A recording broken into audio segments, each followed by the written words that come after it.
Today, I'm going to go through some common watercolor terms that I use a lot, and I want to be sure that all of you know what they mean. So whether you are a beginner to watercolor or whether you've been doing this for a while, it might be a helpful review for you. First up is wet on wet. We refer to that when we are painting with a wet brush onto a wet surface. Wet on wet is how we create lovely lost edges within our paintings, and it creates a nice blending effect. The first wash of my paintings are mostly done wet into wet. I wet down the back of my paper and the front of my paper, and I paint the light values all over my scene and let the colors softly just merge into each other.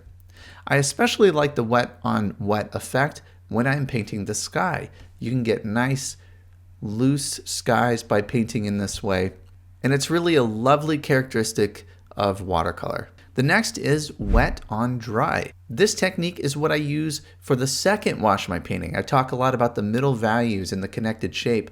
I'm painting wet on dry. The brush that I'm using is loaded with water and paint, and I'm painting that on dry paper. So this is how we get defined edges. Wet on wet is loose and lost edges. Wet on dry is more defined edges. So that is mainly what I'm doing within the middle values and the darks of my scene, is I'm painting wet onto dry paper. The next term is glazing. This is where you paint over an area of your scene and paint another layer on top of it. If I'm painting a scene and I feel like something isn't strong enough, I will glaze over that area. I will add more value or another color on top of that one. It's a good skill that we can use when we are polishing up and finishing our paintings. The next term is lifting. Sometimes when I'm painting a sky and I want to have a little highlight on a cloud, I can take a damp brush or even a tissue and I can lift off a little bit of highlight from an area. That is called lifting. Another time when I might do this is, say I'm painting a water scene and I want a really soft suggestion of a reflection. Well, I can take a damp brush and just lift a little bit of that off the paper. It's a nice tool to have if you're trying to lighten an area and make subtle changes or little highlights. Next up is dry brush. Dry brush is helpful for creating texture within your scene. That is where you have barely any water on your brush and mostly paint. When you make a dry brush mark, it leaves a nice broken mark on your painting. So we know that texture brings an area forward, lack of texture pushes an area back. So that's where wet and wet comes into play. It can help the distance feel further away. If you want an area to feel closer up, you can use more dry brush and more texture. I mainly use dry brush when I'm more in the finishing and polishing stages of my painting, because that's typically the last thing that I'm doing, is that thicker little marks around the scene to add some definition or texture. Next up is granulation. Granulation is when a pigment has almost a grainy effect to it. Sometimes watercolor will sit into the texture of the paper more and create a granulating effect. Also, some pigments naturally granulate more than others.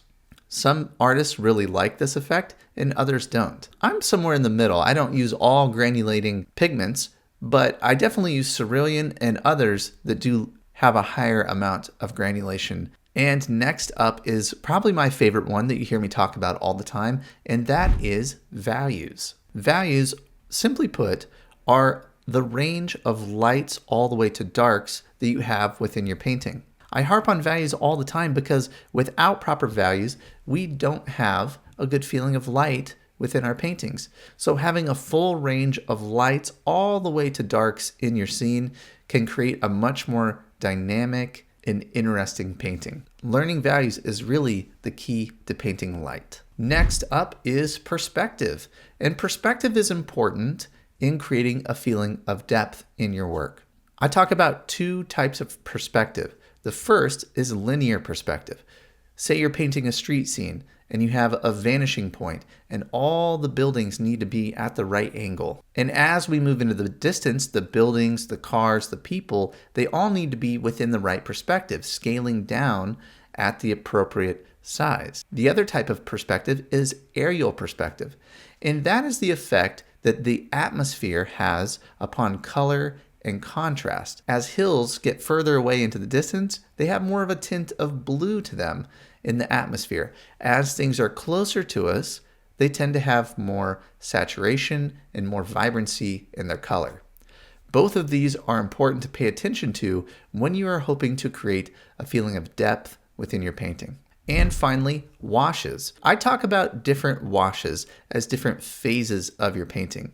But what a wash actually is the application of paint onto the paper. A flat wash is where it is all the same strength of color. A graded wash is where the wash is darker and then transitions smoothly to a lighter area. So a good example of that would be the wash of a sky, where it's darker blue at the top and it becomes lighter blue as you come down near the horizon.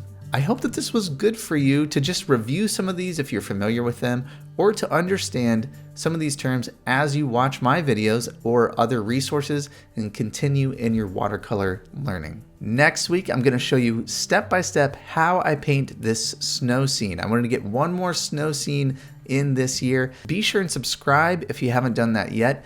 Hit that bell notification. I post a video every single week, so make sure you're subscribed. If you were looking for a free resource that you can get today to help you grow as a watercolor artist, take a look at this. Have you ever been really excited about a painting and you get all set up, you find that right reference that you're excited about, and then it's time to go and you feel lost? I have a free resource that I want to give to you today that can help with these problems.